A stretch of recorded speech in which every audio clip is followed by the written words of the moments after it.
Hello बच्चों, हम प्रश्नावली 3.4 के बेसिक के बारे में बात करेंगे और इसमें हम दो उदाहरण करेंगे। उसके बाद में प्रश्नावली 3.4 के क्वेश्चन करेंगे एक एक करके। तो उदाहरण नंबर 11 देखिए। दो व्यक्तियों की आय का अनुपात 9:7 है और उनके खर्चों का अनुपात 4:3 है। यदि प्रत्येक व्यक्ति प्रति महीने में 2,000 रुपये बचा लेता है तो उनकी मासिक आय ज्ञात कीजिए। तो आपको एक अनुपात दे रखा है, उसमें तो आप अनुपात को हटाने के लिए 9x और 7x लिख लेना, और खर्चों का अनुपात दे रखा है उसको 4y और 3y लिख लेना।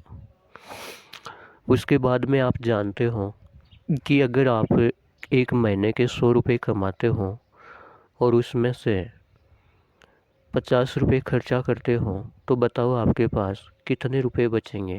50 ही बचेंगे ना। अगर आप 100 रुपये कमाते हो और उसमें से 60 रुपये खर्चा करते हो तो बताओ कितना रुपया बचेगा। 40 रुपया बचेगा। उसी प्रकार से यहाँ पे है, अगर एक आदमी 9x रुपये कमाता है एक महीने में और 4y रुपये खर्चा करता है तो 9x में से 4y कम ही होगा ना। फिर बताया है कि उसके पास में 2,000 रुपये बचेगा, तो एक समीकरण लिख देंगे 9x माइनस 4y बराबर 2,000, और दूसरा लिख देंगे 7x माइनस 3y बराबर 2,000। यहाँ से देखो, माना दोनों व्यक्तियों की मासिक आय 9x और 7x रुपया है। ये जो अनुपात दे रखा है उसको सीधा सीधा रुपयों में बदलने के लिए हम x से गुणा कर देंगे दोनों को, तो उनकी मासिक आय 9x और 7x रुपया है। दोनों व्यक्तियों के खर्चों का अनुपात 4 और 4:3 है, तो खर्चों का अनुपात हम y लगा देंगे, 4y रुपया और 3y रुपया है। तो जब वो एक महीने में 9x कमाता है और 4y खर्चा करता है तो जितना खर्चा करेगा उतना तो कम ही होगा। तो 9x में से अगर 4y घटा देते हैं तो उसके पास में 2,000 रुपये बचते हैं, और ये प्रश्न में बता रखा है। दूसरा व्यक्ति अगर 7x रुपया कमाता है और उसमें से 3y रुपया खर्चा कर देता है तो उसके पास भी 2,000 रुपये ही बचते हैं। तो ये समीकरण एक और समीकरण दो हो गया। अब इसमें y के गुणांक को हम बराबर करेंगे, तो 4 को 3 से गुणा करूँ तो 12 हो जाएगा, 3 को 4 से गुणा करूँ तो 12 हो जाएगा।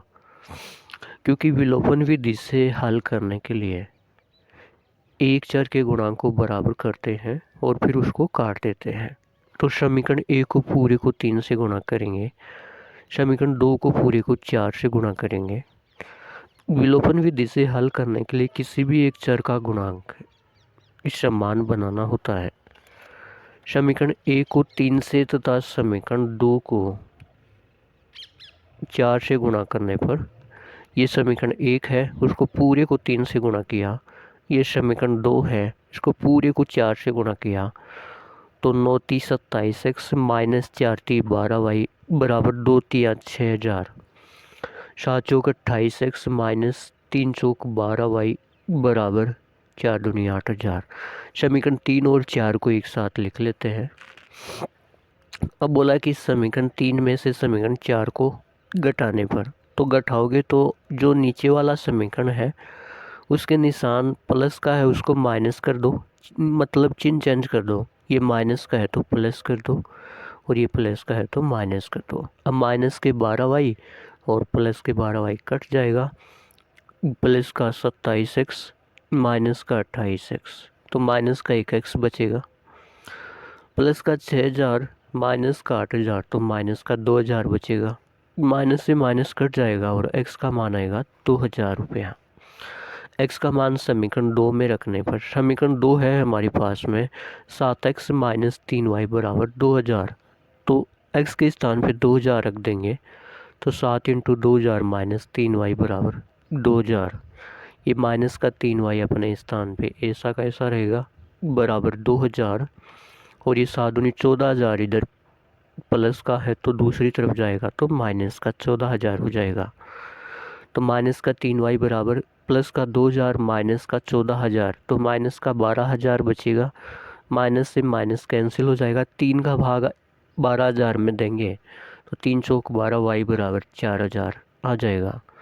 अब प्रश्न में ये पूछा है कि उन दोनों व्यक्तियों की मासिक आय ज्ञात करो, मतलब उन दोनों व्यक्तियों की एक महीने की आय ज्ञात करो। तो हमने ज्ञात किया था कि एक महीने की आय 9x और 7x है। तो x के स्थान पे जब आप 2000 रखोगे तो ये 9 दूनी 18,000 रुपये हो जाएगा, और x के स्थान पे जब 2000 रुपये रखोगे तो 7 दूनी 14,000 रुपये हो जाएगा। अतः मासिक आय क्रमशः है 18,000 रुपये और 14,000 रुपये है, और यही अपना उत्तर है। Thank you.